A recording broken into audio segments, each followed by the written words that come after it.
tune. Well, it's been a long time. It's been sometime, I want to say 2 weeks or so since we all have, man, I almost think it was like 3 weeks or something like that since we've all been on the show. Hopefully we all had a happy Thanksgiving. If not, oh, well, it's gone anyways. And so we want to dive into the investigation that's taking way right now with the good old fraud going on right now that we're witnessing. So for all you haters who are getting ready to say something about this, we're going to go ahead and share some facts with you, and then you can go ahead and gripe to your friends about how we're not good. And so with that, we have a new guest on the show, John. Well, not John's not really new. He's been here before. And so it's going to be more of a Q&A today. And before we get into that, we'll go ahead and do our personal introductions. Down there at the bottom, young lady. Hi, Joy McQueen. Lag. All right, and Marcus Hemingway over here. And from sunny Los Angeles, although it's evening time now, John Fitzgerald. Great to be with everyone. Very cool, very cool. And so, yeah, we're just gonna pick your brain a little bit, a lot of bit actually, John, because you do have some pretty good insight into this, given your background in your current career with investigation. Let's leave it at that. And just putting it out there, don't be surprised if my devil's advocate friend Skylar comes in from time to time and gives you a couple of questions. Just putting that out there. You'll know when you see him. No, that's fine. John, what next is going on? Well, there's two things, Zabi, and, for Joy and Marcus, I know that you're keeping abreast of developments. We're all kind of looking at the harsh reality of seeing what we've known to be America and our democratic republic kind of come before our eyes. Who would ever think that the United States will fall into the same category as every other dictatorial country in history in terms of a rigged election? So there's that. But on a more personal level, what has really impacted me during the past couple of months, one of my observations since January, is that I'm really shocked and disappointed in the way that the law enforcement community has been used as an agent of dismissal and essentially dismissal and oh my gosh, I'm blanking the word, intimidation towards U.S. citizens. I'm seeing the law enforcement community take everyday citizens into custody for situations that don't warrant deprivation of their liberty. If you're out protesting or you're voicing your dismay regarding the election, then at most that rises to the level of maybe a misdemeanor. It's really nothing more than an infraction, quite honestly, here in California, because the laws that were born of the health mandate aren't laws per se. They're not in the books. They're not penal codes. They're temporary health mandates. And so why would LAPD or Burbank PD or the sheriff's department be taking people into custody because people are voicing their dismay over what's developing on a national level? So I was telling Zavi that moving forward in 2021, I'm going to be working with individuals who've been deprived of their constitutional safeguards, representing them in a way that'll help them seek redress against law enforcement communities. So I will teach them what California Post is. Every California Post is an acronym for Police Officer Standards and Training. And every state has its version of Post. If you go to a police academy, you're being trained in the laws and the bylaws of that particular state. Well, I'm going to be helping people here in California who've been taken into custody over this COVID, pandemic, so to speak. And it starts first with helping them to understand what their rights are in terms of the police manuals, the rules and regulations, and teaching about California Post. There are federal statutes that apply. Anytime you file a complaint against a police officer, if it rises to the level of they call of authority, I've got my case notes here, it's 18 U.S.C. 242, which is call of authority. Now, interesting. You piggyback that with 18 U.S.C. 241, which is a conspiracy to deny rights. And a conspiracy to deny rights is when two or more officers conspire to deprive you of your liberty. Now, how does that relate to the election? It relates to the election because the election and the investigation that most people are unaware of. Most people are not seeing any kind of daily broadcast because they're not tuning in to Newsmax or they're not tuning in to One America News Network. Fox isn't even broadcasting these things. So unless you're following the developments on Twitter, because you're following the Twitter feeds of attorneys like Giuliani or Powell or Ellen Wood or even Jenna Ellis, if you're not following those Twitter feeds, you're unaware of what's developing, quite honestly. Now, in some parts of the country, you can see it. I know Marcus, who said you were viewing it at work. What network were you utilizing to view the hearings? Oh, just my regular phone. My phone. Okay, on your phone. But what, were you on a particular station? Was it C-SPAN? Was it ONN or OENN? YouTube was actually airing it through I think NDT or something like that, some channel like that. Okay. And, yeah, it was Newsmax, no one. yeah. Yeah. So the point is that the mainstream media, including Fox, they're being dismissive of these hearings altogether, and they continue to put up the narrative out that there's no evidence of any kind of voter fraud. And what you hear the media use the term glitch all the time. Glitch, by definition, is a minor issue. There's nothing minor about this.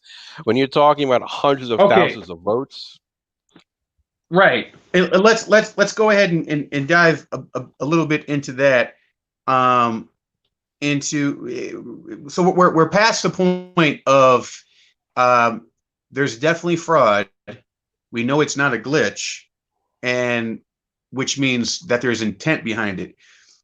What have you found that has I guess the greatest amount of weight that shows that this does have intent and not just some technical glitch? well, for myself, I've always said that people who are bent on doing something wrong, when they feel that they're empowered and they have a vast network of resources, they're very honest.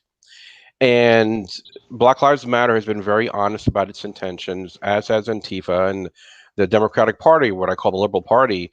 They've been very honest all year. They've been saying that they're going to win this election. They vocally encouraged Biden not to get involved. If you notice, the man didn't have to campaign at all. I mean, they knew all along that they were going to have this in the bag because they'd have the support of a media putting forth a narrative. What they didn't expect, quite honestly, what they didn't expect was that Donald Trump was going to fight back. What they expected was that Donald Trump was going to be in the same mold as every prior GOP candidate and simply fold, simply concede and go along. And what's really interesting about this Hey, John, time, hang on, man. John, hold up, man. We're having some bad chop on my end. I'm trying to see what the heck's going on. Are you guys able to hear John? Anybody? Yeah. I think I'm getting some. Yeah, I can hear him fine. Okay. I don't know why I'm not getting on mine. I got full bars. Sorry to cut you off, John. It was just getting really choppy. So I'm sorry. Go ahead. So they were very vocal about their confidence moving forward, which is why they've encouraged Biden not to concede. They kind of came up with this fake term when you see President-elect Biden. That's not a real term. He's still the former vice president.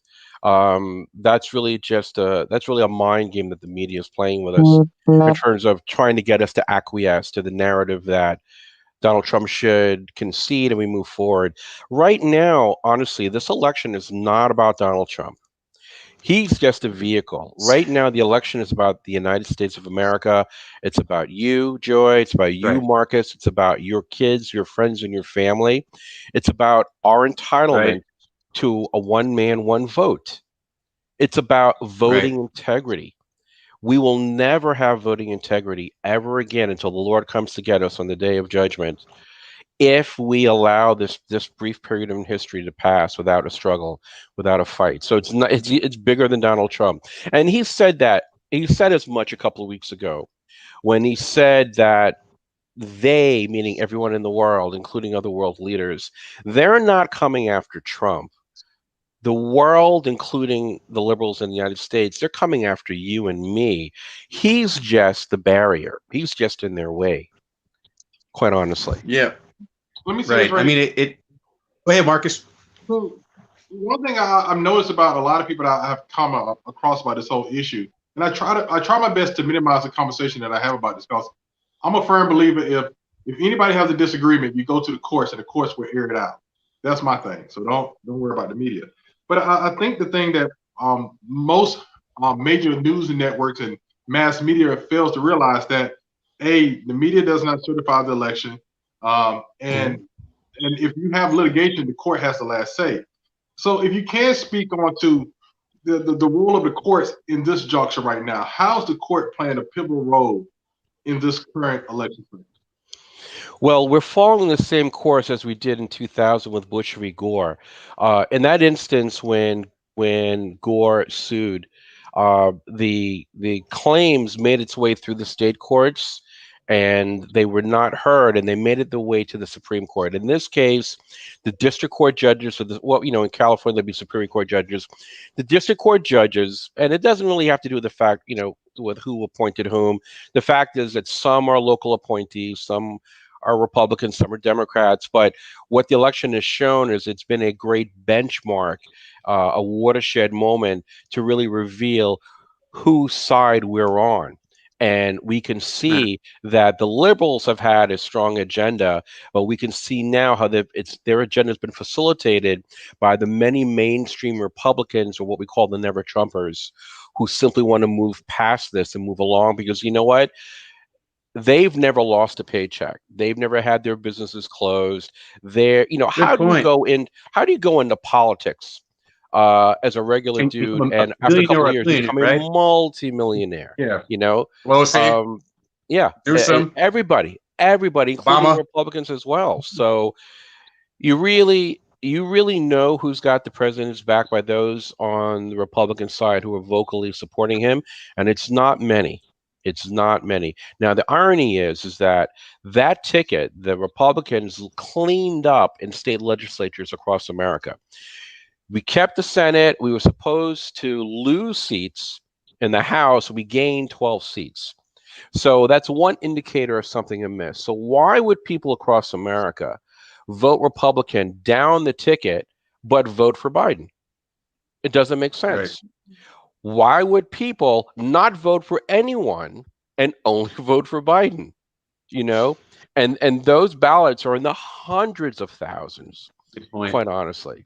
And I think we're all familiar with the other irregularities that have come up as well. Well, yeah, there's so many doggone irregularities that it's kind of hard to keep a track of. But it's like, what's the point? If the thing that just cracks me up, I'm sure we've all heard it. I don't know if I'm guessing you probably heard on the job, Joey, as far as this is the most secure election we've ever had. Have you guys been hearing this at all? Yeah, Homeland Security is saying that, but it's not Homeland Security. It's an obscure voter election component of Homeland Security that's only been in operation for the last 20 years, and they are really part of the deep state, quite honestly. So they're still putting forth a false narrative. Look at Bill Barr, okay? I want Bill Barr fired. That man has done nothing, quite honestly. Just even yesterday, the Department of Justice has found no indication there was any kind of voter irregularity or voter fraud. Where has he been? And that means that the Department of Justice is entirely part of the deep state as well. And I think that's the frustration of a lot of people who are thinking your way. I don't necessarily think that Bill Barr needs to be removed just yet. I'm like you. Why haven't the FBI or any type of law enforcement agency really looked at this? Local, state, federal, anything. And I think you don't even have the information, but you can have so many inquiries to say, exactly. I might need to look at this to at least clear the air. And I think that's the most troubling and most frustrating part of the whole situation. Nobody's looking at it. All these affidavits, and nobody's looking at it. When you say things like there's no signs of fraud, AG Barr, that is that code for something else? Because it's just like clearly there's fraud going on. So you're saying I get the notion that he's speaking in code or something like that, because it's like, don't believe what you're actually looking at. Believe me. It's like being kicked in the head, basically, and and just it's like being kicked in the head blindfolded, and because you're blindfolded, there's no way you could have been kicked. And like that's exactly how I see this analogy. This whole thing popped up this week, and it just grabbed my attention, so I figured I would share it. Thank you for the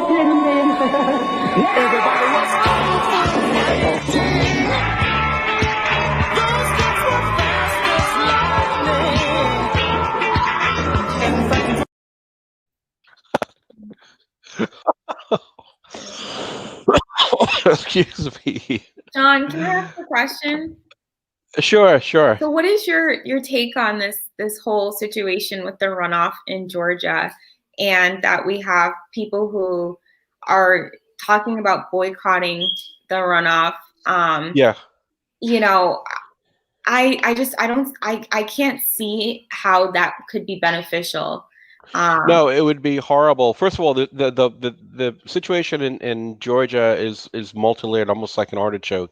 You keep peeling one level away, and there's another level. So first, there was the call for people to simply move to Georgia to establish residency in an effort to vote. I mean, it was big because Atlanta is a big area for Hollywood guys go from Hollywood to Atlanta, back and forth often because of filming.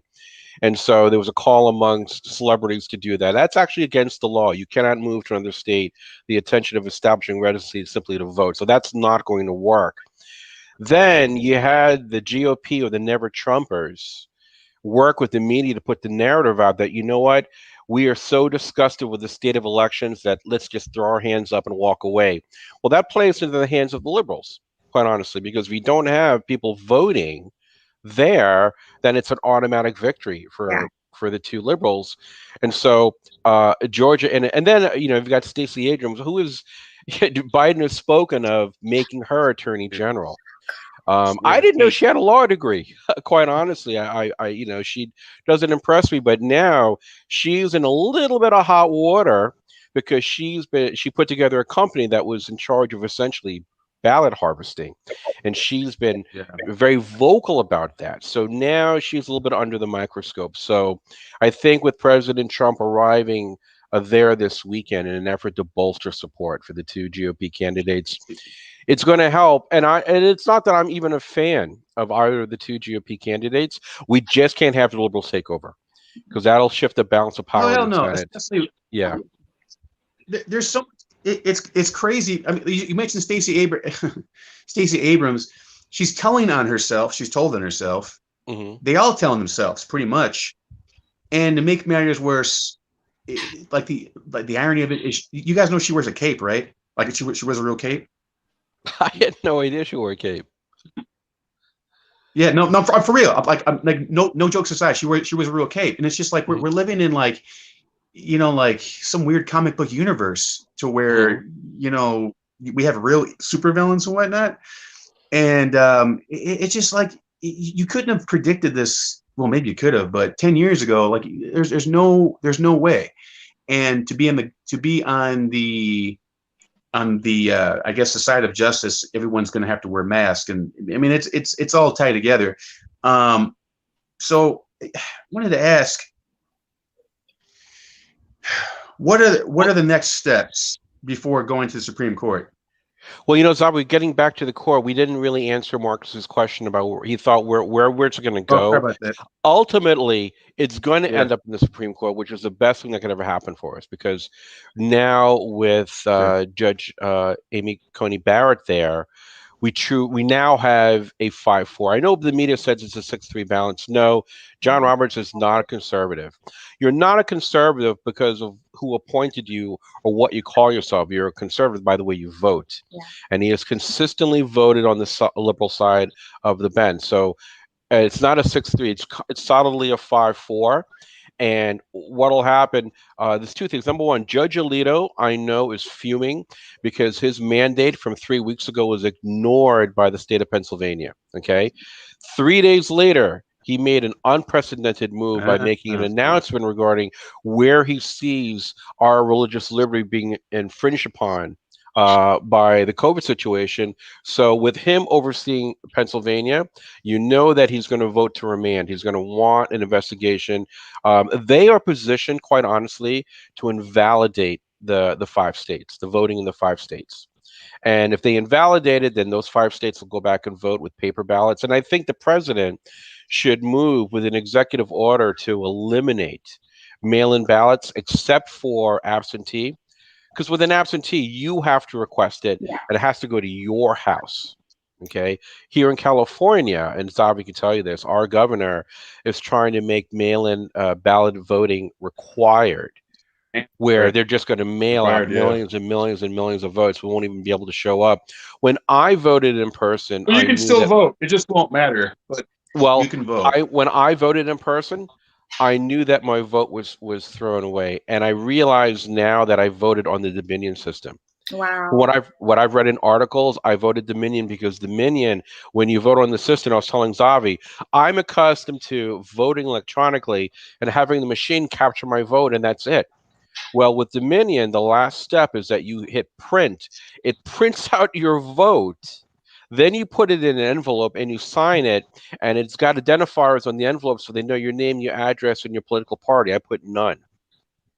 You I didn't know, want to put Republican. And then you hand it to someone else. So you ultimately I ended up doing a mail-in ballot, as far as I'm concerned.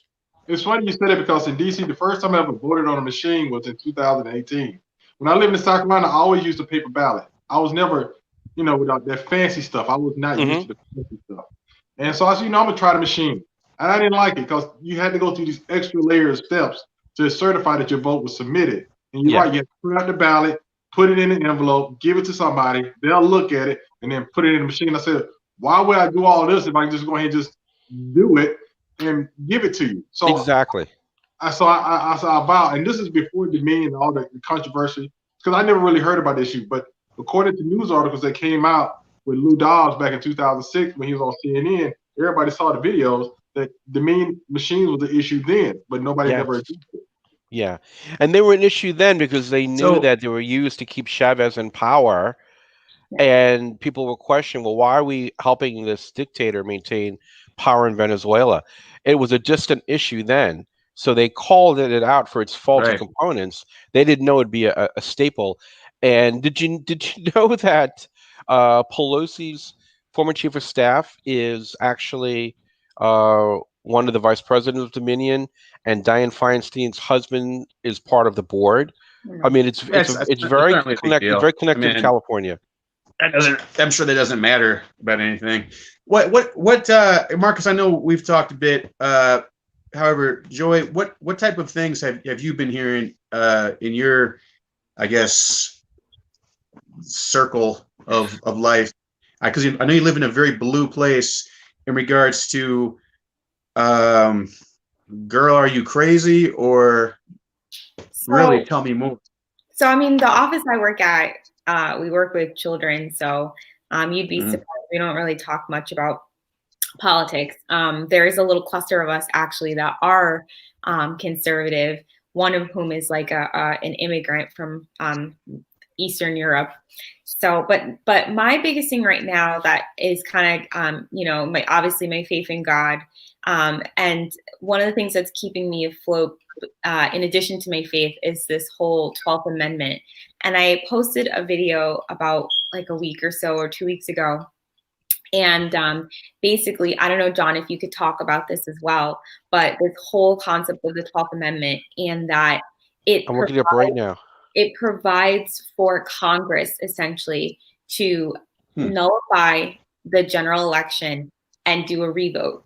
And it's really complicated. My very limited understanding is basically if we can knock Joe Biden back from his 270, right? So that he doesn't have enough electoral votes. And even if President Trump can't necessarily get those votes, then what happens is that it goes before the Senate and then it goes before the House. And if they both vote and say it's a tie or whatever, then it goes back to the House, and then the House gets to vote who is the next president, vote in the next president, right? And then from there, what will happen is that each state gets one delegate. And that is the saving grace. And I think that's the brilliance of our founding fathers, in that it's not based off of population. Now it's based off of one vote per state. And as of right now, we have enough states that have enough Republican representatives who could vote President Trump in. So Yes. I'm just watching and waiting and hoping and praying that this can go to the Supreme Court so we can at least knock Biden back down. And that's kind of, I mean, I obviously, like, I have a very vague understanding. I'm not a lawyer, or I'm not. You know, it's so funny, and thank you for bringing that to my attention. That the electoral approach to this is really the game plan.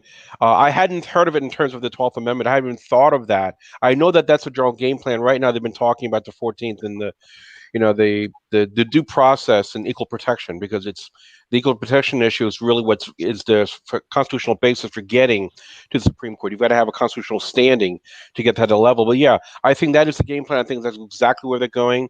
That's why I think that Judge Alito in the Supreme Court will be instrumental, because they're going to, and as you just said, invalidate the popular vote, so to speak, and basically enact the 12th Amendment and let the electors do the decision making. And we already know that the electors of the 5 swing states are all Republican. They're all Republican. So, and Biden does not actually have 270. The media has projected 270. Right. We actually don't know what anyone has right now, because some states have not even called it yet. You don't have to actually tell the truth. You just got to say it these days. I mean, shit, yeah. Right? But then it's reinforced, and your friends and your family, and it's crazy. Is illegal, and you don't actually have to tell the truth. That's what I've been told. So I'm going to go ahead and play devil's advocate with you guys. All right, and then just go ahead and play along with me. Okay, so John and I, we come across these type of individuals quite a bit out here in the West Coast. I'm sure you guys got your own out there. But it's your typical lefty, blah blah blah, better than you type of I'll call them what's a good word for them, John? Your Skylers or your Biffs. These people, it's just so. Just go ahead and just play with me, okay? Okay.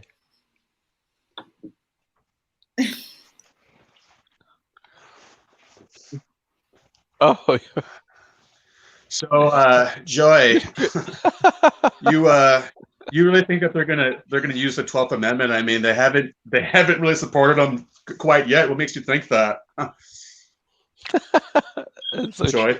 Oh my God, I keep thinking about that. Like, I really hope that these rhinos don't interfere. But I'm really hoping that in the end. And also, too, I think that again, the whole situation with the 12th Amendment, I think it also speaks to why Kamala hasn't stepped down, right? Like, she hasn't. Exactly. I mean, I don't understand why you, being a woman of color, wouldn't support Kamala, but whatever, John. Oh God. What gives you the right to go ahead and? What gives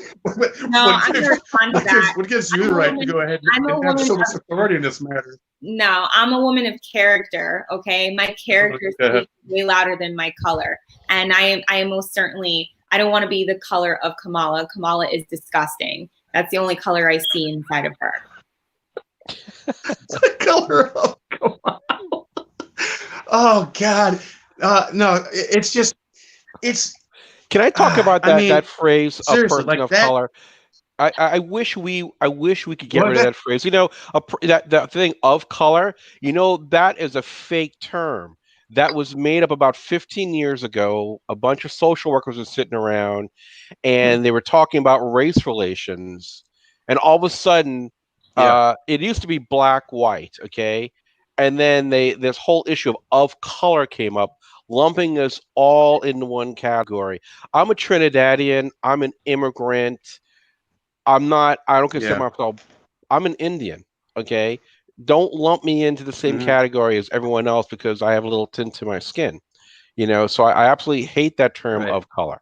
It doesn't mean anything, but what it does do is it deepens the bench. I mean, everybody, the liberals who are very race oriented, so to speak. It's so funny because I had a discussion with a friend. It's like we went through this transition between, because if you look at my mother and my father's marriage certificate, it says Negroes, all right? because it was called Negroes. All right. Then When for did ne- they get married, Marcus? back in 1962. Damn. Okay. 1962. So it was Negroes for a long time. Negroes. All right. Yep. Yeah. Before Negroes, you know what it was called, but we're Negroes during that time. And then Jesse Jackson came along. We became African Americans. And then Yeah. Right. Yeah. Now we're people of color. And Or black and These brown. other people. we're black and brown, black and Yeah. brown. And one thing I always tell people is like, when are you gonna call us Americans? Just straight out Americans. Because Yeah. when you put your You're genealogy, you're too oppressed to be American. You don't need to worry about that, Negro, person of color. You don't need to. when you think about it, I mean, it's so. but this is one thing I learned in DC, and John, you might concur with this, and we all might concur, especially you, Gino, and also Joy. Back in the days, when my mother and your father and mother, and everybody was coming up, we had black communities, Mhm. black American communities. You know they don't call them black communities anymore. You know what they call them? Yeah. Minority community. Yeah. Minority communities. And I'm not trying to say I'm not taking anything away from a colorful community, but we always minimize ourselves and lump certain groups of people together to minimize the greater cause to some degree. Yeah. And when you look at the Black Americans' cause of equality and equity and justice, well, when we start striving to get all that to be on a 1-to-1 scale, they knock us back down and lump us up with everybody else, and they change the dynamics. And now, when it was black and brown, now it's people of color, POC. Yeah. And I think we're just pushing ourselves back to certain. Well, you know what? You sound That's like because that. liberal educators, and I'm a former English teacher in the biggest babysitting school in America, which is New York City Board of Education. Victimization and broad brushing victimization through every aspect of life is a big part of the liberal dynamic. And so that's why you can't have a black community, because that sounds too independent and too strong. You got to call it a minority community because it's got undertones of victimization, that they need the government, that they need the white liberal, they need whatever, you know. It's disgusting. It really is. That's a good point. Kind of staying back on the election investigation aspect of this. You know, it just well, I think we lost her. No, she's on. Huh? She's on mute. Oh, no. She muted herself. She'll be back. There she goes. Oh, okay. I thought it was my end. It's just the saddest thing about this, you know, aside from, you know, the whole analogy about being blindfolded and getting kicked in your face and being told you're not being kicked in your face because you're blindfolded, is, you know, we were chatting about this earlier, and so this whole thing, in my opinion, granted everything that I've been hearing from my sources, it'll be flipped back over. I shouldn't even say flipped. It will be revealed. That's a better word. And then people will go crazy in the streets, right? And leading up to this, you might have discussions or tell people who don't agree with you politically, hey, did you know X, Y, and Z? And then they do the whole thing. No, I don't know that. And it's like, no, like you can totally check it out here. And it's this whole weird thing to where, oh, well, how do I know that's true? It's like, because the sources are saying it, people still won't believe it. They still won't believe it.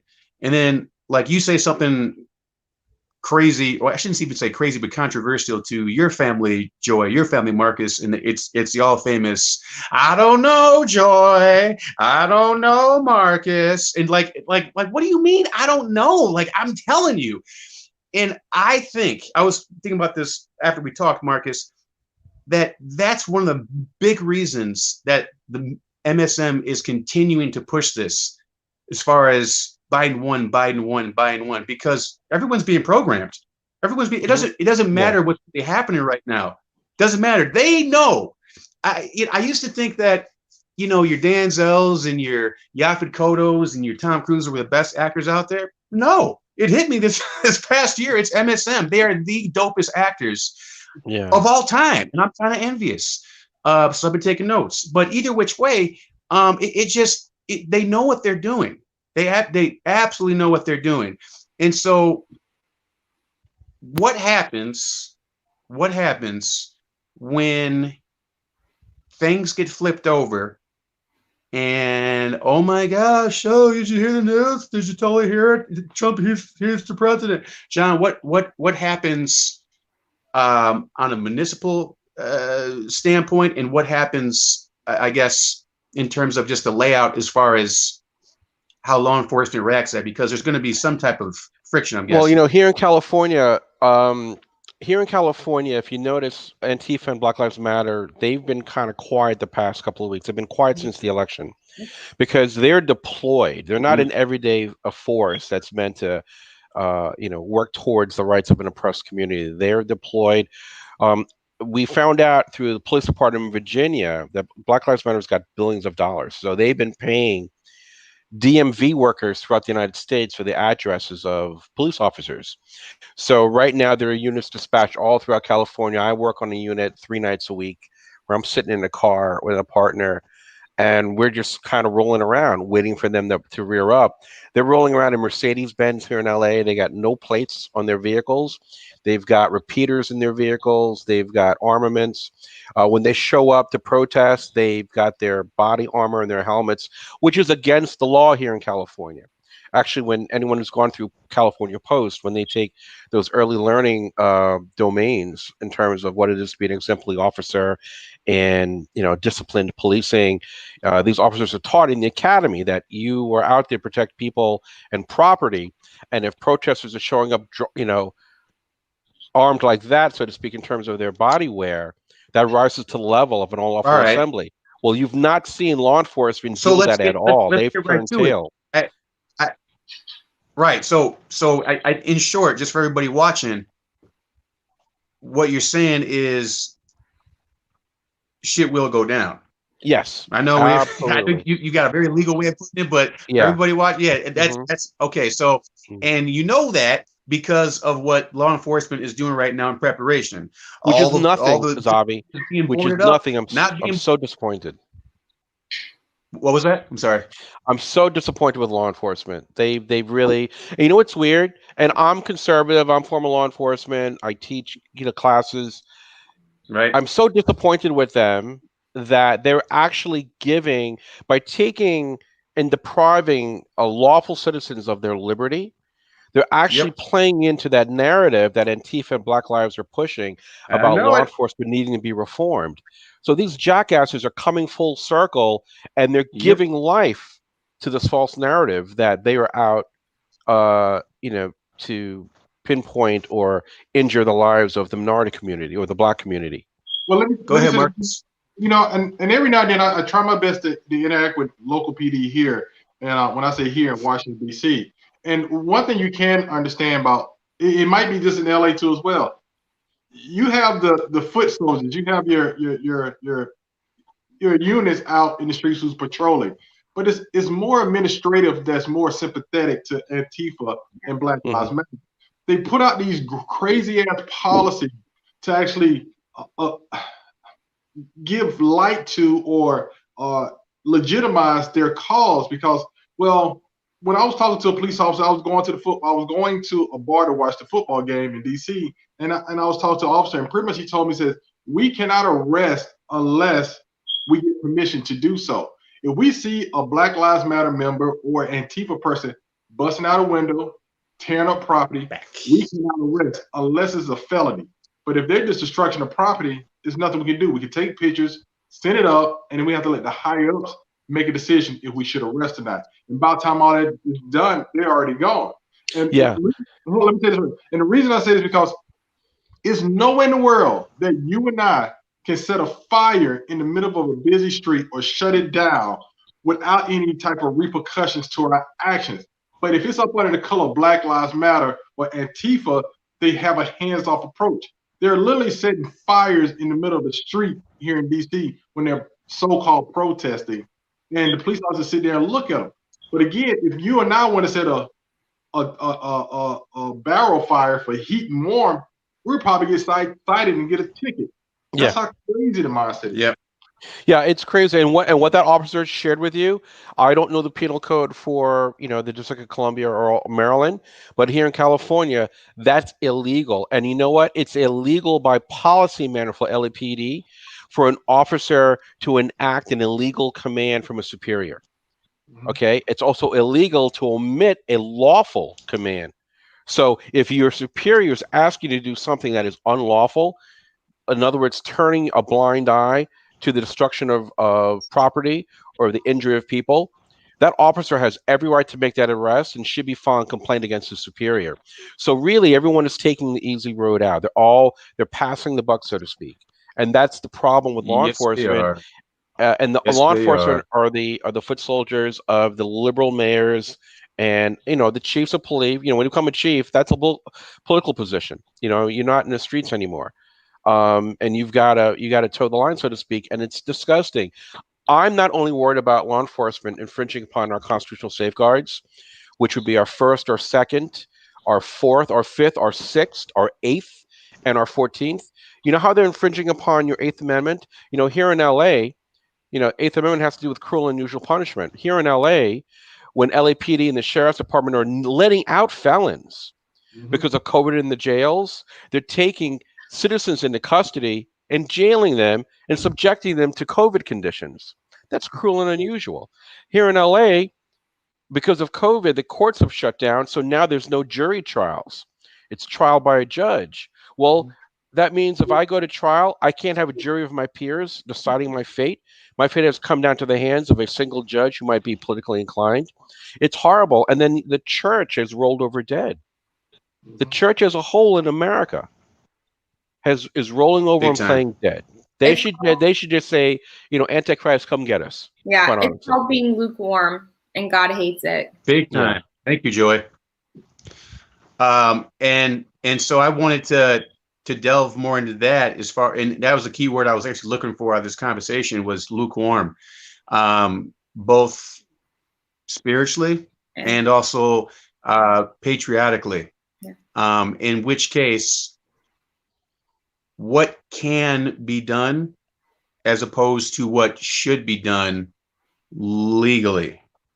We're having an interesting conversation. Well, we're starting to start. They're trying to start a conversation in that it's a good idea to make a list. You know what I'm talking about? A list of those who supported Trump. Yep. And so at that point, I mean, I know I've been saying it, but that validates what I've been saying for the past 2.5 years. Conversation is over, especially when you're talking like that. What do you mean make a list? Captain AOC or crazy ass Kamala. Their words, not mine. And the thing that really teased me off is when I bring this to friends and family who aren't I would say conservatives or fans of Trump. I'm like, so how do you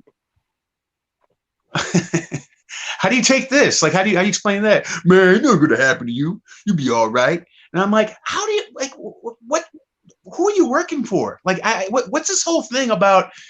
You just know things are going to work out, and it's just like, just the irony of it is like, dude, you've been wearing that damn mask for a whole year, and like Yeah. you're just knowingly going to give me the don't worry about it hand, wave. So, what do you guys think in terms of um, the whole what makes more sense at this point to be more outspoken or to not? Oh, you got to be outspoken every moment, every day, any way possible. It's easy for me to be outspoken because I'm a sole businessman. I run my own business. I work for myself. I don't have to work in an environment any longer. I don't work, in the 9 to 5 as I did or in law enforcement, where you got to answer to so many people and so many things can be misinterpreted as, whatever the case may be. I I feel like I'm not really concerned with clients who have an issue with me because if they're hiring me, they're hiring because they want a service that I provide. And my political affiliation should not make a difference. But I've interviewed in Hollywood who straight out say, listen, if you're a Trump supporter, I can't have you on board. I thank them for their time and I leave. I said, listen, you're hiring me because you have a need, quite honestly. And the thing is Right. that when the shit hits the fan, America and the world has always turned to the conservative community. Always. It's always the Christian How do you? churches that How, are the first to oh, aid the world with right. world either old events like tsunamis or earthquakes or whatever. It's always American special forces, American military that's the first to go into the most dangerous parts of the world, either to deal with conflict or to provide the armed forces actually spend all their time really providing humanitarian relief around the world, quite honestly. They're not out there just Well, shooting people. we've been at that sheepdog standpoint. Now we're kind of at that line, and that's why people are throwing around the term, lions not sheep, as opposed to just sheepdog. Sheepdog, you're keeping an eye out for the wolves, and then there Yeah. does come a point to where your lions come out. Well, Zabi, I can tell you this: And people so don't want to know how? better. They don't want to know. I spend all my time reading to educate other people because if it comes from John, it's not going to be valid. It'll be the point of view of my Right, conspiracy theory, whatever the case may be. So I say to people, guys, right. I want to share something with you to think about. I don't want you to ever assume that I would lie to you, but assume that maybe I'm incorrect. So with that, whatever I share with you, I like you to go off and research it on your own so you come to your own conclusions with your own sources. And so I've been reading a lot of medical data Well, regarding the mask. And when I share with people that yeah, the yeah. masks are increasing the numbers because of the No, respiratory you're right. distress They don't. syndrome, They don't want it.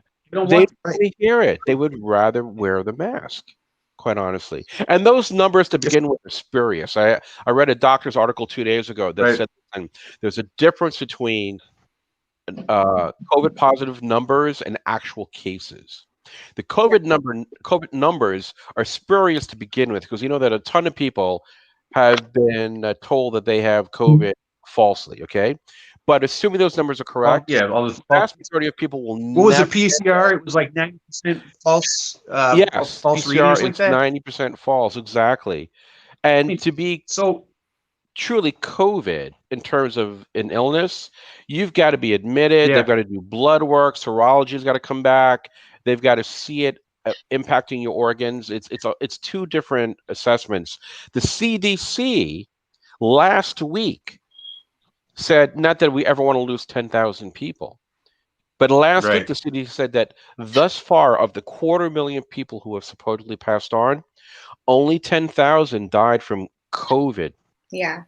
Everything else was Crazy. comorbidity, quite honestly. What's been the worst scenario that you've? When I mean worse, I'll just say maybe the most controversial or pressing situation you've had to deal with um, in your office, Joy, in regards to anything that has to do with I will just say the whole political scene, because it seems everyone I talk to, they've got some story. It's like, man, I almost lost it over this. Wait, so what exactly is the question? What was the most what? What's been the most? What's been one of what has been the most dramatic or pressing? I guess. Yes. Frustrating situation that you've had to deal with in your office regarding politics, given this whole thing? Because everyone I've talked to, they have some situation. There's something that's popped up to where it's like, I can't believe I had to deal with this today at the office. No, because again, we're a pediatric office, so we really don't have many issues. I mean, with regards to politics, I mean, there's a part of the office that feels one way, and then there's another part of the office that tends to be a little bit more secret. They're where I guess I would be, to keep professional appearances. There's one, like I said, there's one group and then there's another group. And those of us that are conservative, we have our little clique and we will talk about things, but nothing serious. I would say that, once the chips all fall, all land, if you will, I definitely am gonna, like come out and say, like, there have been some things that have been said and I've held my peace to be professional. But I think that, you know, Yeah. once President Trump is inaugurated in 2021, you know, I'm going to say, hey, like, you guys assumed wrong. You assumed that, you know, Trump supporters are X, Y, and Z, or you assumed that Trump divided the nation, and that just isn't the case. Right. So is it, and I think that people are kind of being, first off, if that's how you got there, they're that civil, man, I got to work there. Everybody else out of their damn mind out here. It comes in a conversation all the time. I remember I would be working the door, you know, doing security. I'm like, at least once a week, like no exaggeration. I would go ahead and say, hey, given the dress code, you can't come in with the hat. Sorry about that. Not my rules. There's a sign right there. And I'm not exaggerating at all. Like, man, fuck Trump. And I'm like, what does that, like, didn't say anything about it. And I'm just like, what? And I wish I was joking. So that's why I had asked if people are out of their mind and you know, excuse me for cussing like that.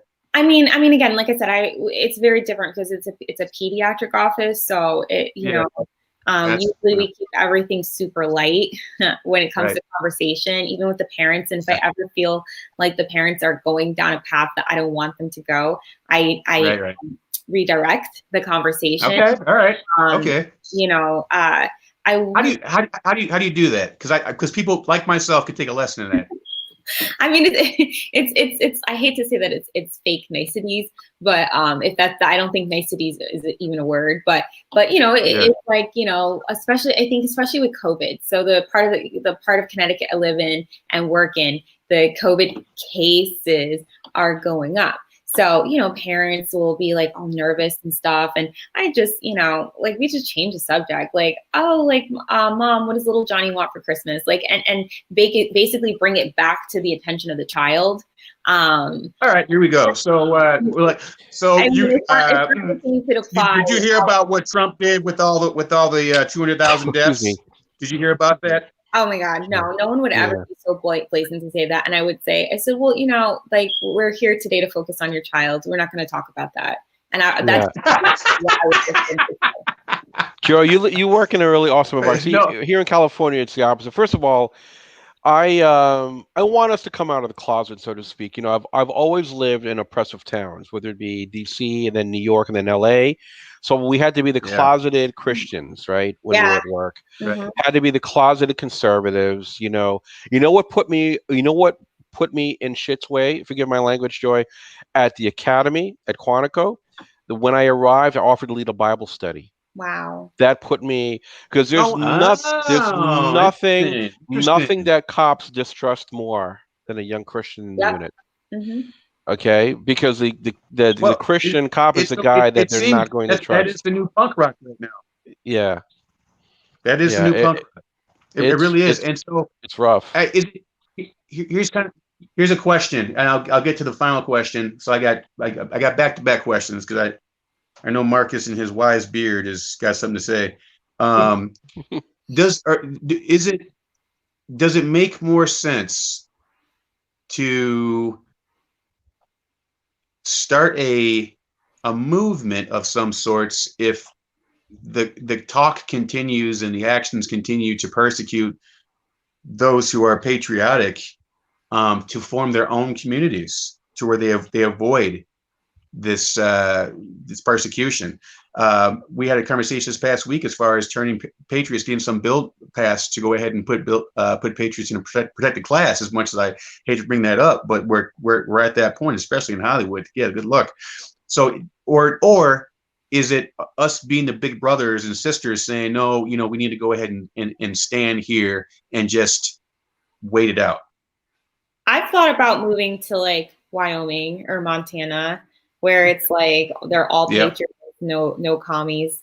You know, I've secretly, and I'm sure I'm not the only one with this dream, I've dreamt that President Trump would just come out and be like, okay, I bought like all of Antarctica or wherever. We're like, okay, or better yet, go.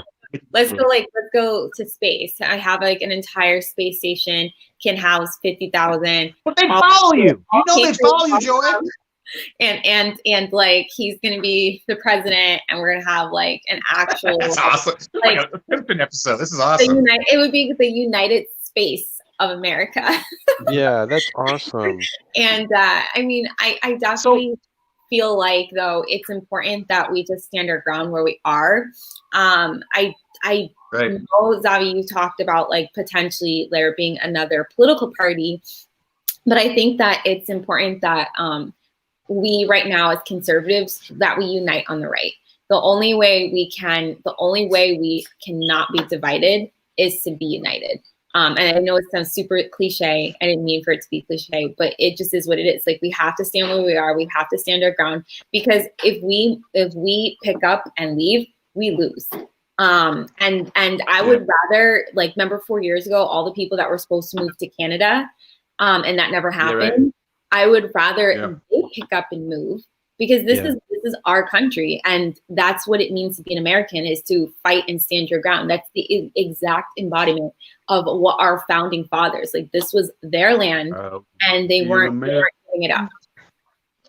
No, that's so weird. And Joy, that's an amazing sentiment. There's 73 million of us. Yeah. How is it we're such a minority? How can people, liberals, can because we don't voice talk. their views everywhere, and we Be can't? quiet.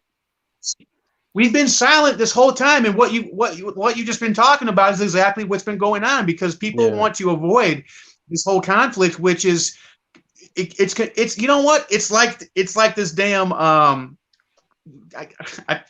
I'm so sick of it. I forgot the name. COVID. It's like COVID.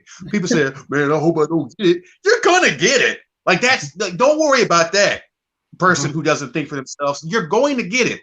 So it's just like the same thing with being a patriot. It's like, why are you running from a thing you can't run from? You can't run from it. I mean, you can, but you ain't gonna get far. And it's just like, you made a good point, Joy. We have a responsibility to go ahead and stand. It'd be nice to go to Wyoming, Montana, and just have conservatives only, and bring back a part of segregation. But it's like the problem with that is they would follow you. They would follow you. Yeah. I mean, look at Paula. Look at that. It's like all the people that migrate to Texas from California. Like it's sad. Like I personally, like, I don't want to stay in Connecticut forever, because besides the politics, like, I just, like, the weather is miserable, but for 9 months out of the year, but sometimes 12 months out of the year. But anyways, so I think to myself, like, all the people who moved down south, like, a lot of people up here have moved to North Carolina and have moved to Florida. Like, I question, like, how in the world is it that Georgia was a contested state? And it's because all the people that moved to Alabama. So you're absolutely right. They follow. They like. Well, it also helps you have that much. You have an engine that literally is built to cheat. That helps as well too. I mean, you only had. But they could never have. Well, they could never have pulled that stunt in Texas. But you know what I mean? They could never have pulled that stunt in Alabama. They could never have pulled that stunt in. It happens bits by pieces. I mean, look at Austin. Austin is no more red. Austin is blue. Austin is turning into an L. That I knew. Yeah, well, so you've got these. I mean, it's still.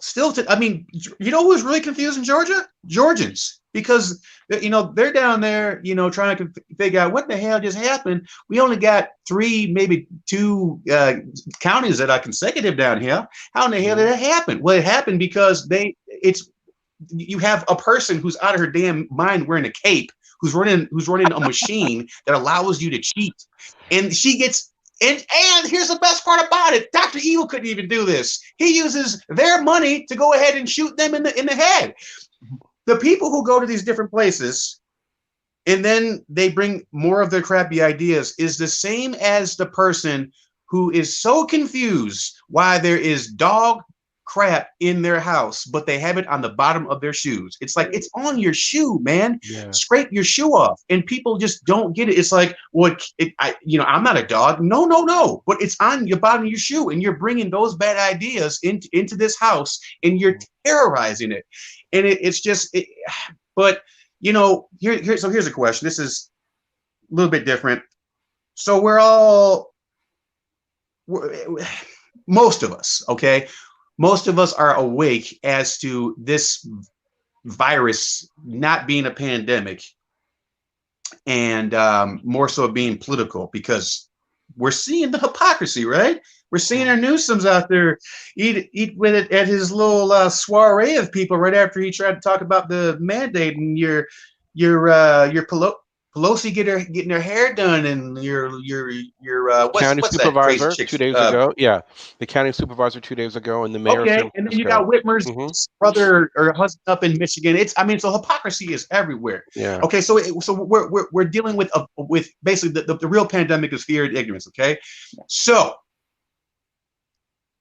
if you could make a real virus that you knew was going to go worldwide, but it would only be in effect for 1 month, what 3 things would that consist of? Start with you, Marcus. Honesty, consistency, and memory loss. And the reason why I go with memory loss, they don't need to remember the bad shit that he did prior to coming to my state and fucking up my state. How would you contract it? How would you contract it? How you just blow on you. Just that's it. Just blow on you. It's like you the one. There you go. You know?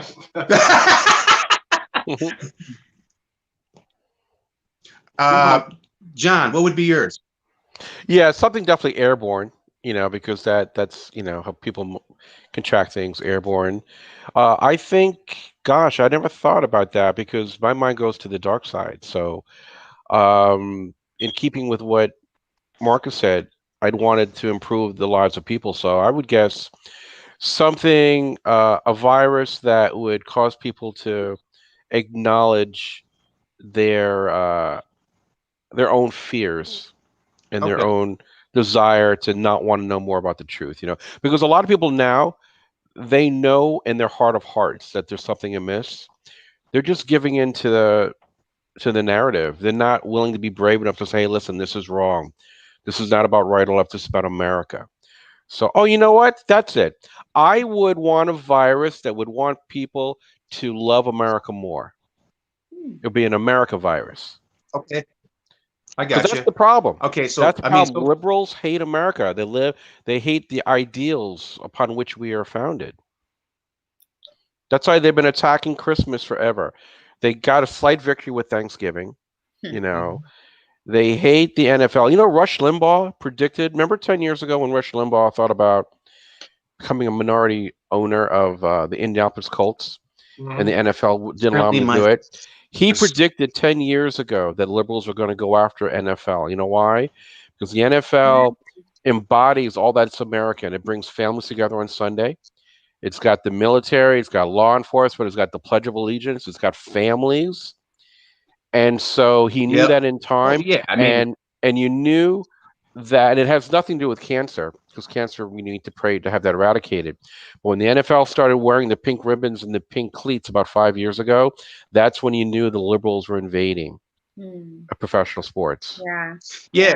I mean, there's the writing's been on the wall for over 2,000 years, going back to the Bible. I mean, we're seeing it right now, and then you have your Rockefeller groups, your CFRs, and a whole bunch of elitists have been groups that have been planning this for the longest time, and it's not conspiracy now to talk about this world reset that so many people have been talking about for the longest time, and and frustrated knowing that that's a real thing.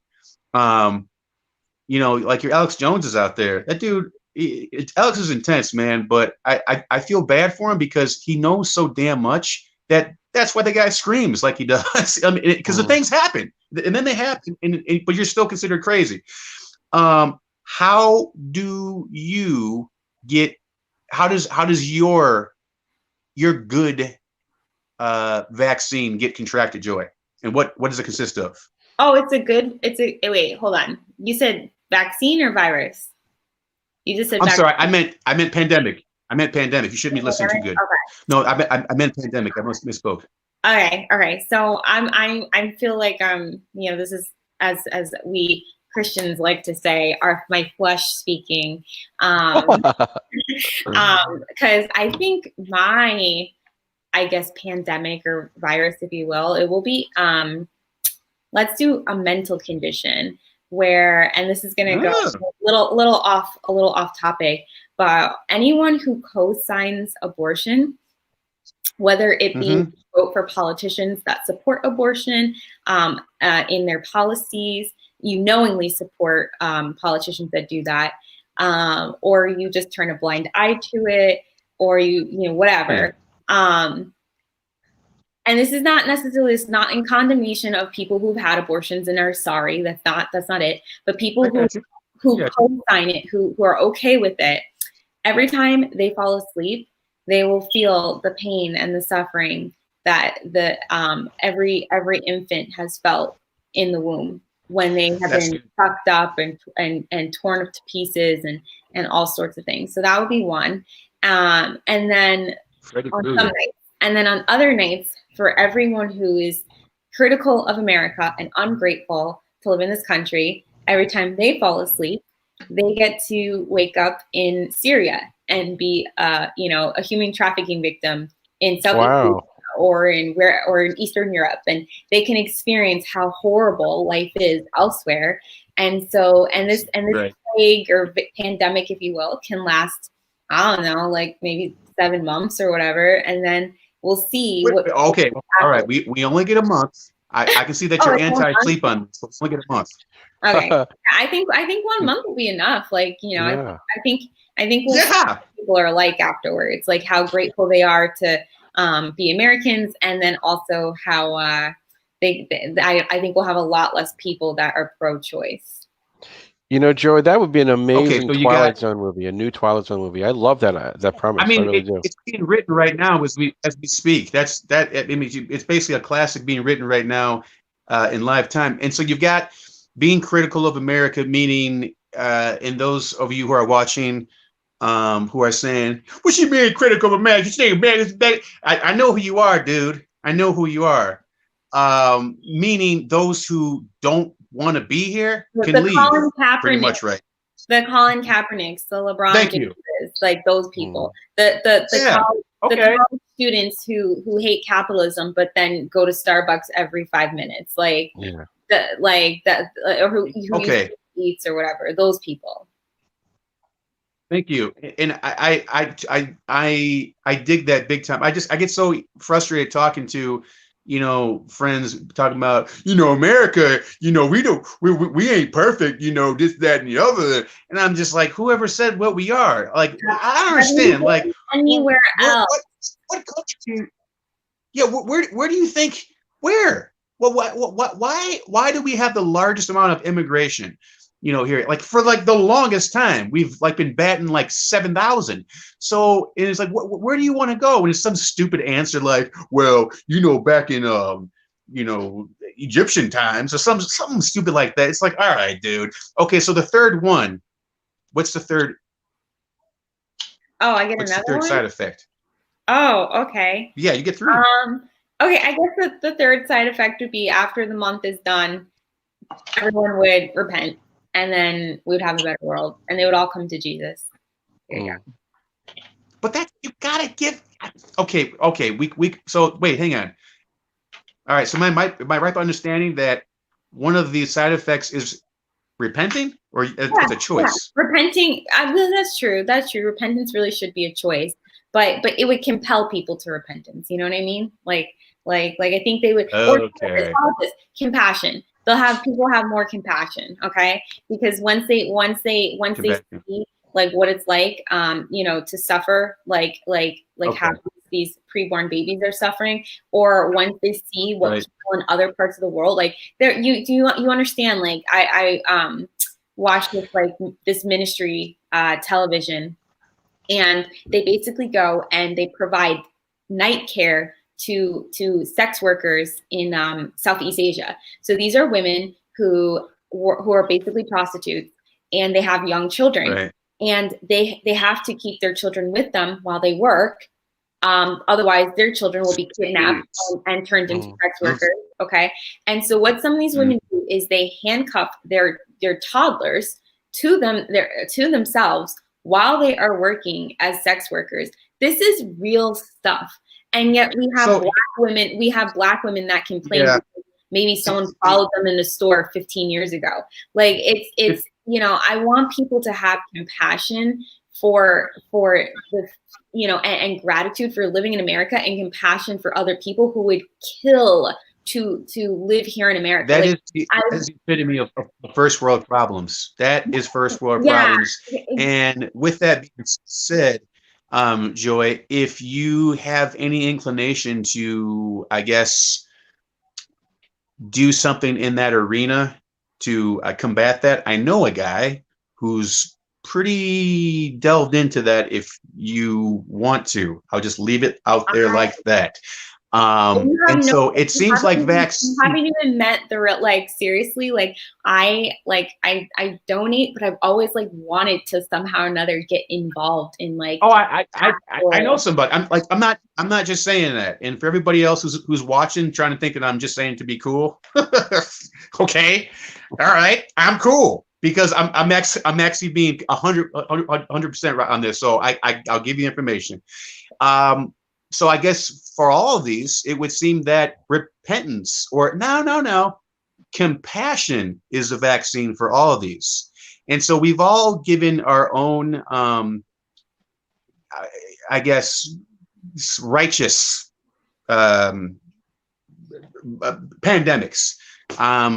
I didn't even think about mine. Mine would probably be anytime